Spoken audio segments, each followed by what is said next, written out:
What is good, everybody? Today we're back with a brand new WWE Ultimate Edition review on the Ultimate Edition Series 25 Damian Priest figure. Now this pretty much wraps up our Judgment Day outside a couple outside members, right? We have Rhea, we have Dom, we have Finn Balor, all in Ultimate Edition form, and now we finally have Señor Money in the bank here with his Ultimate Edition figure. I think we saw this way back at WrestleMania 40, if I'm not mistaken, and maybe in a little after that or something like that. Or maybe I'm completely tripping. I don't know. Maybe it was San Diego Comic-Con. Anyways, we do have the figure here, man. If you're interested in this figure already, you already like what you see, go over to Ringside Collectibles, use promo code MDTOYS to save yourselves 10%. But we do have our Money in the Bank and former World Heavyweight Champion Damian Priest figure here, which should be nice. This should be his best figure. Damian Priest has a great reputation for having some of the best figures that Mattel's offers. Somebody over there's a damn Damian Priest fan, man, because they don't ever leave any stone unturned with Damian Priest, but we're going to get into this figure today. You got the name across the top, WWE Ultimate Edition on the bottom. Nice shot of him there, dude. You can't tell me that don't look like Undertaker with the hood and everything. On the back, we do have a shot of the figure. You get a shot of Priest there. Damian Priest, got some bio info. A little bio read down there. If you want to read it, you can pause it now. On the side, we get Damian Priest, and that is our packaging for Damian Priest from Ultimate Edition Series number 25. But we've waited a little bit on this figure as the exposure just goes haywire for some reason. Nonetheless, we're going to shut the hell up and crack Damian Priest from Ultimate Edition Series 25 out of the packaging and find out what he's all about, compare him with the rest of our Judgment Day figures,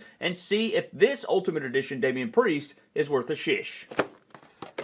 So here we have Mr. Money in the Bank and former world champion Damian Priest out of the packaging, and I'm enjoying myself so far, man. But again, Damian Priest has such a great track record, I didn't really expect anything less. I mean, this guy looks like a damn warrior with all this gear and sculpts and gauntlets and oversized briefcase carrying something, man. But I think that this is a fine figure so far, but we won't know all of the details until we dive into those. So what we're going to do is get into the accessories you get with the figure first, and then we'll dive into Mr. Damian Priest himself and find out what this Ultimate Edition Series 25 figure is all about. So here's all the accessories that you get with your Damian Priest figure, not including the detachable arms that all Ultimate Editions come with. And we do have our first head sculpt here, which looks to be the same head sculpt we got on his Elite. I'm pretty sure it's just repainted. It's all black instead of the purple highlights or whatever, but it has a good likeness. The beard looks good. I think the expression is nice. He's kind of making that stern, blank stare face, which is cool. No eye black or anything. I think if they added some makeup around the eyes, I think he did do that, right? So I think that would add to it. Maybe not at this specific event, but still pretty cool. And one thing I want to start doing in these reviews is I want to start putting the head sculpt on the figure and then just like doing like a check to make sure that all of them fit nicely. So that looks pretty proportionate if you ask me. And then we do have the next head sculpt, which is going to be the smiling or grinning head sculpt, which I also like. I think this looks pretty good as well. Pretty solid Damian Priest head sculpt right here. It looks like him, I think, if you want to do a side-by-side comparison. The hair looks the same. Just gave him a new expression here with the smile, which I think is pretty good. He's like laughing or whatever. Would have been cool to, I mean, we do get the yelling head sculpt, but it would have been cool if there was like a gritting head sculpt, like kind of like an angry, like the one before this, you know, not smiling, but gritting, or, you know, kind of gritting his teeth there. But we want to pop this on here so we can see what this looks like. And there's that head sculpt, and I think that sits pretty good as well. And last but not least, we do have the yelling head sculpt, which again looks really, really good. The beard detail, the teeth, and everything, it does look like Damian Priest yelling. So, I don't know, this low-key may be my favorite head sculpt that comes on this entire figure, and you guys know how I feel about yelling head sculpts. But again, if you give us another option, I'm okay. But I think we have 3 for 3 here. Fits well, looks good, proportionate, all those things. Looks nice, man. I think it looks like Damian Priest yelling. So I think all 3 head sculpts are pretty solid. And then moving it right along, I guess the championship equivalent with this figure is not a title, but a Money in the Bank briefcase. Now, they did give us the old size. So this is the size that came with the old, you know, all kinds of different figures over the years. The best of pay-per-view figures and the different elites and stuff. Cash-in, exclusive Toys R Us Seth Rollins, those giant briefcases, which I think for the time were fine. But then they made this version, and these were kind of, this isn't the exact one. This came with like Braun Strowman and a couple other people, I'm pretty sure, but they made the gold version of this that came in different basics. It was like a chase deal, trying to find the chase Money in the Bank. They would insert them into random chase basic figures, and those were pretty cool, and they're a lot more proportionate and accurate to the briefcase size. These are oversized, and you could maybe argue these are a little too small, maybe, but I think the happy medium, there's somewhere where you morph these two sizes together, and that's probably what you want, but the paint apps look really good. The Señor Money in the Bank on there. One thing that I don't like is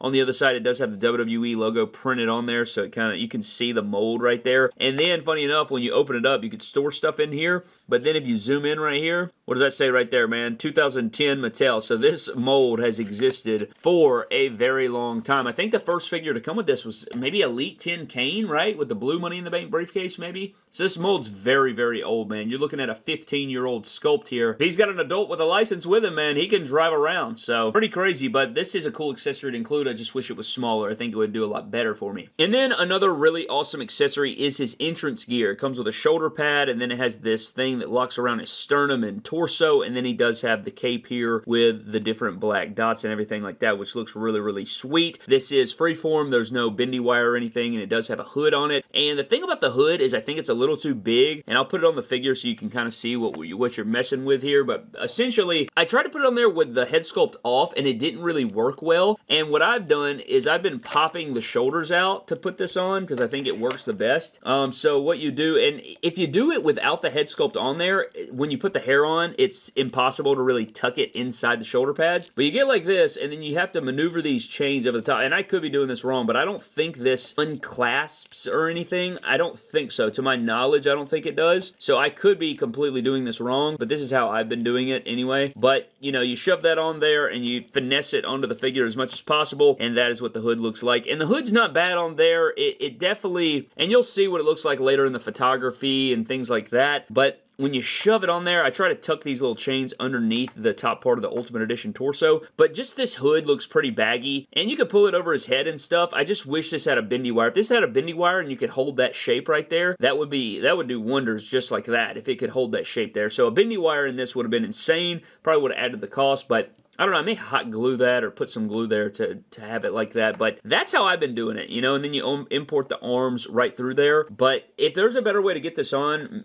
maybe I'm mistaken, but I couldn't find anything that unclasped or made it easier. But if you put it on there, if you try to put it on there headless and then put a head sculpt on there, the hair is stuck on here and it won't slide underneath. So I don't know, that's what I'm getting there, but that does it for the main part of the accessories. However, he also comes with a pair of mic holding hands. He comes with a pair of fisted hands to beat the hell out of people, and then he also comes with a pair of entrance style hands, or wide open you can't see me style hands. So getting into Damian Priest, starting out at the head sculpt, man, we've already seen this head sculpt beforehand, but again, it sits well on the neck and everything. It looks like a really high quality figure. Like, it looks like the character, all those different things. One thing that's cool about this, I want to tuck the hair back right here, which is going to look a little weird, but it looks like the top part of his other torso. You know, that Finn Balor, that Randy Orton style torso, the Cody Rhodes Elite torso. This looks like one of those chests in the middle here. So they even have the same striations with the tattoos. And all of this is one-of-one sculpt. So you're getting the sculpted singlet in there with the, you know, the mesh and everything like that, and the stripes. Got a lot of tattoos, even the tattoos into the butterfly joints, which is just such a nice detail, man. Really paid attention to detail there. This is kind of why I say that I feel like somebody over there is a Damian Priest fan. You know, no cutting corners with this figure whatsoever. Even on the back here, you have the tattoos continuous on the butterfly joints. Just a real good attention to detail with all the tattoos going on here. Pinless arms. You get the removable gauntlets with the sculpted chains and the purple, silver, and black. Got the sculpted chains and all the different belts and all this different stuff going on here on the crotch piece. Got the paint apps down here. Very clean paint apps with the purple and silver over the black. Then you have the more studs, more belts. I mean, this guy is like a Swiss Army knife over here with all the damn details this guy has. One thing that I found interesting was that he's pinned. He has pinned joints, which I could swear that the Elite 110, or the Elite 109, I'm sorry. I probably called it the Elite 110 a lot in this video. It's actually the Elite 109. It does have the sculpted knee pads in here and everything like that, but the Elite 109 has pinless joints, I'm pretty sure, too. So the sculpted knees and everything. Dude, I mean, this thing is insane with all the paint apps. He just looks like he has so much going on. Purple stripes here, and then I'm pretty sure this is a brand new foot mold. I don't think we've seen this foot mold before, with the added details to the shoes and the straps right here with the wrinkles on top. I think this is a brand new foot mold. I don't think we've ever seen this, especially with the Ultimate Edition articulation. Call me wrong, but this looks like something you'd see on Seth Rollins or something, so maybe we'll see that moving forward. You know, we usually get, and I don't have it, you know, sort of an example, or maybe we saw this on Dominic Mysterio. Maybe we did see it on Dominic Mysterio. I just didn't pay attention good enough, but I don't know. It looks good here on these. But Dominic also had those weird boots with the tassels and the strap. He had weird boots. I don't know. His boots are weird. Nonetheless, getting into the articulation of this Damian Priest, you can look up a little, but the hair's going to hinder there, and you can look down, not really at all, because it pops back in place, and you don't get the best head articulation, man. Really opting for, you know, the ball hinge and the double ball peg, which we still have yet to see, but maybe one day. But if you want to get into the ab crunch, you guys know that it's an ultimate. It can go back pretty decently far, but the ab crunch forward is not the greatest ever as well. Looks like it's about to pop off at the waist, but solid butterfly joint, you know, you can come across. I really wish they'd cut in a little more, but they do go back very far. There's pretty good articulation and range of motion on the butterfly joints, but shoulders go up and down above 90. You do get bicep cut, double jointed pinless elbows there, rotation and hinge at the wrist as always. You also get a tight waist swivel there, drop down hip. He can kick forward pretty good, I'd say. I mean, that's a pretty damn kick forward right there. Not quite a big boot, but I mean, he can, I don't know. Look at that right there. You drop down that hip, you can get it way up there, so it's pretty good there. It also can go way out to the side. You can get that swinging kick action. God, I don't like the drop down hips, but at the same time, it does allow for some, as long as they don't get loose, I don't really mind them as much, you know, but really clean thigh swivel, really clean double jointed knee. What do you expect when it's pinned, you know? Rotation at the kick pad, feet go down and up. You get the toe, and you get a really dynamic ankle pivot, as we've seen introduced at Comic-Con with all the new feet and boot sculpts. But damn, this man poses like an animal besides the ab crunch. If we could get better ab crunch on these figures, man, we'd be really cooking. But nonetheless, that is your Damian Priest articulation. I do want to get into, of course, the Damian Priest figure comparison. So for your Damian Priest figure comparisons, we do have all of his elites up next to this ultimate, and they probably didn't go with the pinless legs because they're a little too short. You'll see this Elite 109 Damian is shorter than the rest. Sorry about that, Damian. Didn't mean to swipe you there. But the rest have the pin leg, so it's like they switch back to this sculpt, or they at least switch back to this size leg and everything like that. I think all of these are their own sculpts, though. Like, they go crazy on this. They are not just painting on these things. They are fully sculpting them. But you have the Elite 89 Damian Priest with the Undertaker headband and then just a Judgment Day t-shirt that I threw on there for fix-up. You have the Royal Rumble Elite in the white and silver. You have the Ultimate Edition Series 25, and then you do have the Elite 109, and it was also featured in the top picks wave, I'm pretty sure, there with Dominic Mysterio. But this man has fantastic figures. It's just unbelievable. It's crazy how good this figure and all of his figures are. They really are, and they all stand out in their own ways, and they have great things all about them. So you really can't fault Damian Priest. He bats 1,000 when it comes to his action figures, at least in this form. I know he's had a couple dud basics, but we don't. Who's looking at basics? But nobody cares about those. I'm just kidding. I care about them a little bit in the year 2025, but I'm not going to fault him. I think everybody out there has at least one crap basic. And then for your Judgment Day figure comparisons, we do have the Ultimate Edition Damian versus all the rest of some Judgment Day members, just based on different times and everything like that. But we do have the Ultimate Edition Finn Balor, the Ultimate Edition Dominic Mysterio, the Ultimate Edition Raw Ring Rhea Ripley, the Ultimate Edition Damian Priest, the Elite JD McCrispy, and then we do have the Elite 115 R-Truth with the Judgment Day t-shirts. So lots of Judgment Day figures, you know. I think that it's cool that we have Dominic, Finn, Rhea, and Damian Priest all in Ultimate Edition form. But it's really cool just to see this, man. We finally have all of them in hand, so I think it's just, you have to get them on screen together. There'll probably be a couple shots of photography at the end for you to see all of them together on screen there, which is pretty cool to see. Pretty cool to see. And, I mean, daggum, you had to grind hard to get all these figures, man. He was in Series 23, he was in Series 24, he was in Series 25, and then you also had to get the damn ring to get that Rhea Ripley, which is just absurdity. And then for one last comparison, we do have Damian Priest up next to the Elite 115 Drew McIntyre. So, you know, this guy is coming in Ultimate Edition Series 26, and this is probably going to be our WrestleMania matchup for these two, as they just squared off in the Elimination Chamber. So that is pretty cool there. And then if you wanted to see what he looks like with the championship, here is one of the newer world titles. So you can get that for your viewing pleasure there. And I will put it on him there for the final cut there, but that's just kind of a last little ditch thing right there for him to have the title. And then if you want him up next to the Ultimate Edition Series 25 running mate with The Rock Final Boss, there he is flexing on him. So there's a little shot there. And then when we review Great Muta, then we'll rank those three, which is so far a damn good Ultimate Edition set. I really like The Rock so far, really digging the Damian Priest, but we'll see how Muta fares. And I mean, looking at it from here, it looks like Muta's going to be pretty damn good himself. But I think that about wraps up our WWE Ultimate Edition review of Damian Priest from Series 25, man. Really impressed with this figure. I think that it's very, very good. And again, man, every Damian Priest they've done so far in Elite or Ultimate form has been a joy. And I think every single time they release him, he gets into the top 20 Elites of the year. I think one year, I think his first Elite was like number 3 on the list. I think his White Elite ended up cracking in there.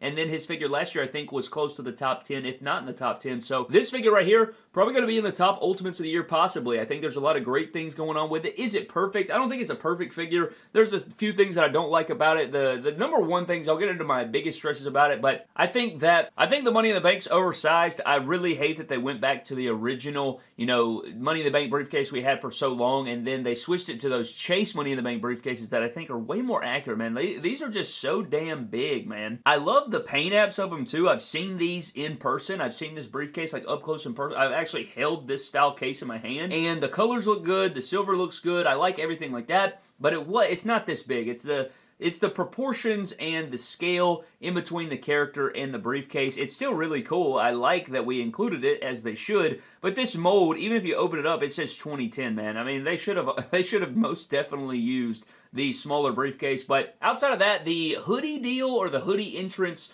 with the cape is super badass. But I think, oh man, if they could have put a bendy wire into the hood, it would have been immaculate. I mean, you would have talked about a perfect figure or close to it, man. You shrink the briefcase, you put a bendy wire in that hood, and I mean, the hood, the whole shoulder pad deal with the cape and hood, it fits a bit snug. It's a bit weird to get on there, and it's kind of difficult, but once you get it on there, it looks really good. I just wish I had a bendy wire. I think the hood's a little too big to not have a wire, but it's still a damn good figure. I really enjoyed myself with this figure. I think that it's just, it's a joy. It really is. I think it's a really good figure. Poses well, looks nice. Lots of details, lots of great sculpts. It's everything you want out of an Ultimate, so I think that they did a really good job here on Damian Priest. But I think that about wraps up this video, man. I hope you guys did enjoy. I'd love to know all of your thoughts down in the comment section below on this Damian Priest. I think it's worth the pickup if you don't have a Damian Priest already, and this is the Ultimate version of Damian Priest. It's definitely the best version. You get a lot of goods with it, so no championship, which is kind of but we'll take what we can get. Nonetheless, I'm getting the hell out, man. Huge shout out to the Patreon members, man. Appreciate you fellas so very much. And also,